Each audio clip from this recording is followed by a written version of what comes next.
दोस्तों, अगर मैं ये कहूँ कि गौर सिटी टाउनशिप में एक ऐसा पॉकेट है जिसको बिल्डर ए ने बनाया और एसोसिएशन को हैंडओवर बिल्डर बी दे रहा है और दोनों म्यूचुअली एक्सक्लूसिव हैं, दो डिफरेंट एंटिटी हैं, तो क्या आप उस हैंडओवर को सही मानेंगे?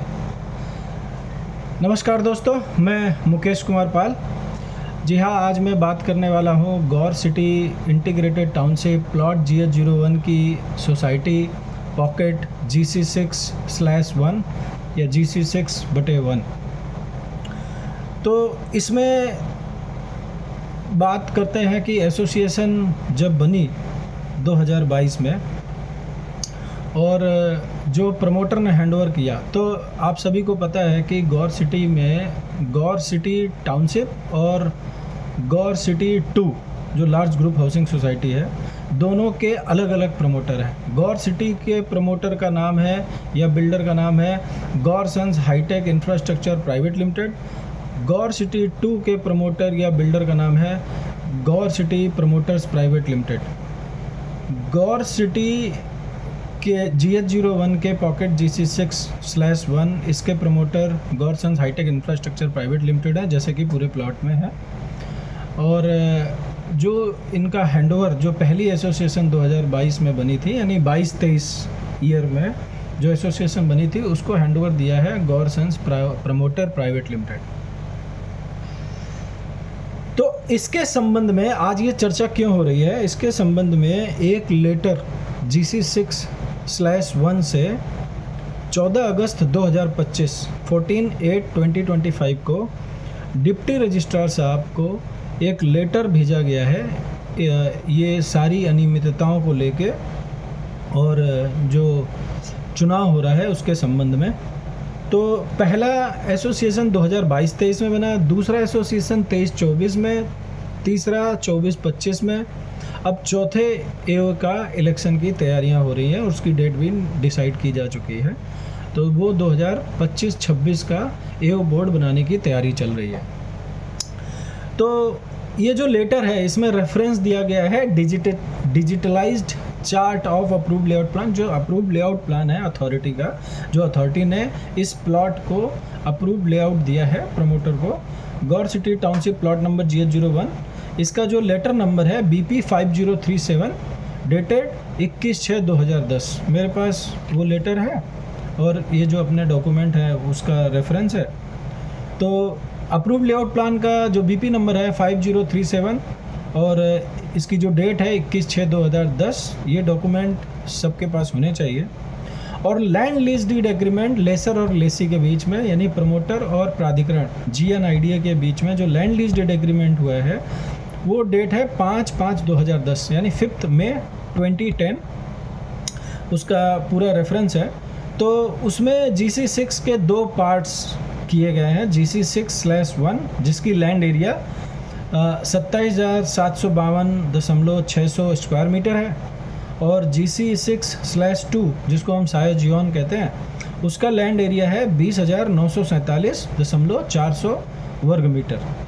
और ये 20,947.400 वर्ग मीटर तब होता है जब GC6 की जो लाइसेंसी फैसिलिटी लैंड थी बिफोर पार्टीशन, वो 3200 वर्ग मीटर को इसी में समाहित कर दिया गया है GC6/2 में। अगर ये नहीं होता तो GC6/2 20,000 स्क्वायर मीटर से कम की लैंड हो जाती, तो वो जो लैंड लीज डीड एग्रीमेंट की धारा D17 का जो रेफरेंस है उसके हिसाब से वो वाइड हो जाती। वाइड इन द सेंस क्योंकि उसमें ये लिखा हुआ है कि 20,000 स्क्वायर मीटर से कम की लैंड को सबलीज नहीं कर सकते, तो ये 20,000 से कम हो जाता। तो 20,000 या 20,000 से ऊपर बनाने के लिए जो GC6 की लाइसेंसी फैसिलिटी लैंड थी 3200 वर्ग मीटर की, वो उसमें मर्ज कर दी गई है GC6/2। दूसरा रेफरेंस दिया गया है tri party registered sublease deed जो एग्जीक्यूट हुई थी, वो ड्वेल एड्रेस से हुई है, क्योंकि वहाँ पे GC6 है और जो ये और GC6 के पार्टीशन से पहले की है सबलीज डीड।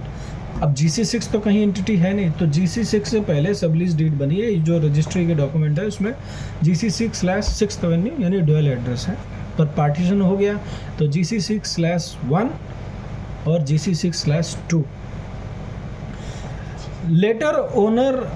लेटर बाद में जो ओनर थे अपार्टमेंट के, वो उन्होंने GNIDO को बताया कि भाई ये सबलीज डीड तो ये अनएथिकल एड्रेस पे, डुअल एड्रेस पे, इसको करेक्ट कराया जाए। तो उसका संज्ञान लेते हुए प्राधिकरण ने 16 नवंबर 2021 को जो लेटर नंबर है Greno/Builder/2021/560 यानी 560 और 16 नवंबर 2021 का लेटर है। इसमें इन्होंने अथॉरिटी ने प्रमोटर को बोला कि भैया इसको जल्दी करेक्ट कराइए, जो अब जब GC6/1 है तो सब लीज डीड सबकी ठीक कराइए, और एक जगह का एड्रेस एक ही होगा, एक ही ऑथेंटिक ऑफिशियल एड्रेस होगा किसी भी एक लैंड का। वो इसमें एनेक्सर दिया गया है, एनेक्सर 2। लेआउट प्लान और लैंड लीज डीड एग्रीमेंट, उसको एनेक्सर 1 लगाया गया है। मैं पहले ही ये एनेक्सर्स की बात कर रहा हूँ जो इस लेटर में दिए गए। चौथा रेफरेंस है GBM एक कॉल करी गई थी इलेक्शन से पहले, जो प्रमोटर ने बुलाई थी, जो लेसी ने बुलाई थी, और GC6/1 में AO बनाने के लिए। तो उसका जो MOM दिया था वो 29 मई 2022 का है, 29 मई 2022। तो ये एनेक्सर 3 के रूप में दिया गया है, जिसमें ये बताया गया था कि जो एसोसिएशन होगी वो करेक्ट एड्रेस से रजिस्टर्ड करी जाएगी, यानी कि pocket GC6/1 apartment owner association. ठीक है, ये MOM है 29/5/2022 की।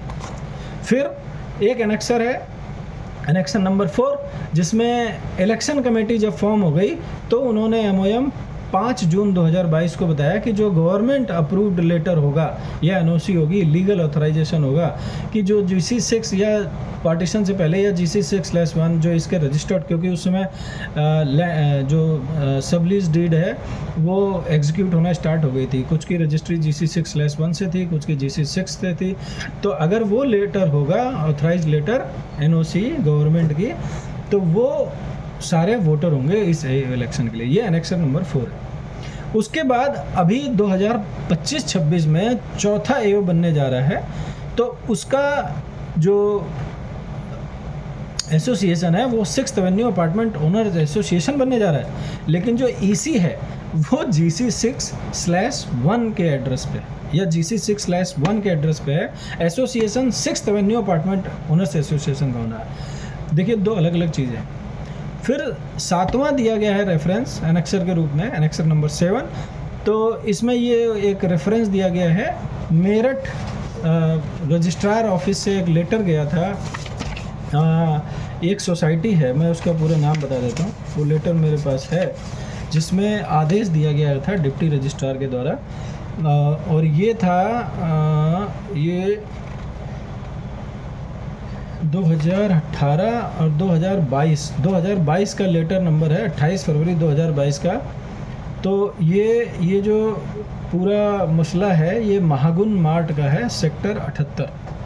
तो हुआ क्या था कि वहाँ पे जैसे अपने यहाँ लाइसेंसी फैसिलिटी लैंड है, राइट, 3200 वर्ग मीटर, और जो रेजिडेंशियल है, तो रेजिडेंशियल की अलग एसोसिएशन बन गई थी, लाइसेंसी फैसिलिटी लैंड में जो कॉमर्शियल था उसकी अलग एसोसिएशन बन गई थी। तो उसको चैलेंज किया गया। तो आपको जानकर प्रसन्नता होगी कि माननीय डिप्टी रजिस्ट्रार ने इसका संज्ञान लिया, और जो दूसरी कमर्शियल में एसोसिएशन बनी थी उसको निरस्त कर दिया गया। तो एंड ऑफ द डे मकसद ये था कि एक प्लॉट में एक एसोसिएशन बनेगी, वो एक प्लॉट था। और हमारे यहाँ एक प्लॉट में कितनी एसोसिएशन बन गई है, इसका आप कैलकुलेशन करिए। कितनी कॉमर्शियल रह गई हैं, उनकी एसोसिएशन बन जाएंगी। और टाउनशिप मेंटेनेंस कौन देखेगा? क्या किसी प्लॉट में कोई ऐसी जगह हो सकती है जो बगैर एसोसिएशन की हो?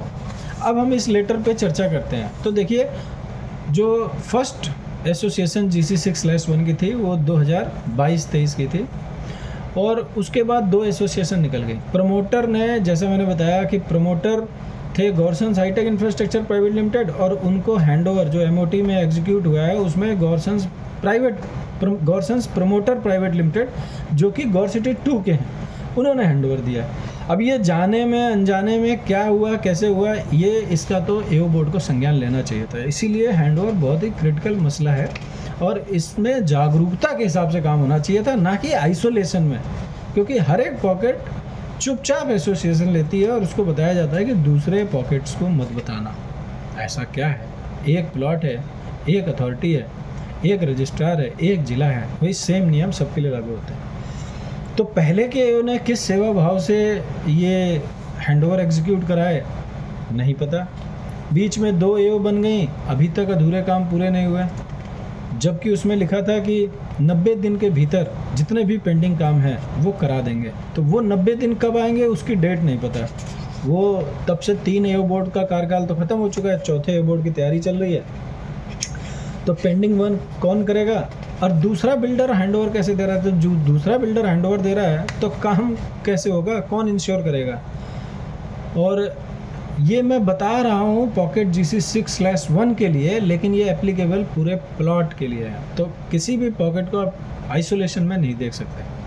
मोर और लेस सेम सिचुएशन सब जगह है, किसी में कुछ प्लस माइनस ज़्यादा है, किसी में कम है, पर नियम सब एक जगह होते हैं। तो अब ये लेटर 14 अगस्त 2025 को रजिस्ट्रार साहब के पास भेजा जा चुका है, और इसमें ये प्रेयर करी गई है कि जो एओ बोर्ड फॉर्म हुआ है वो जो एनेक्सर 4 में, जिसमें ये MOM का जिक्र किया गया था कि गवर्नमेंट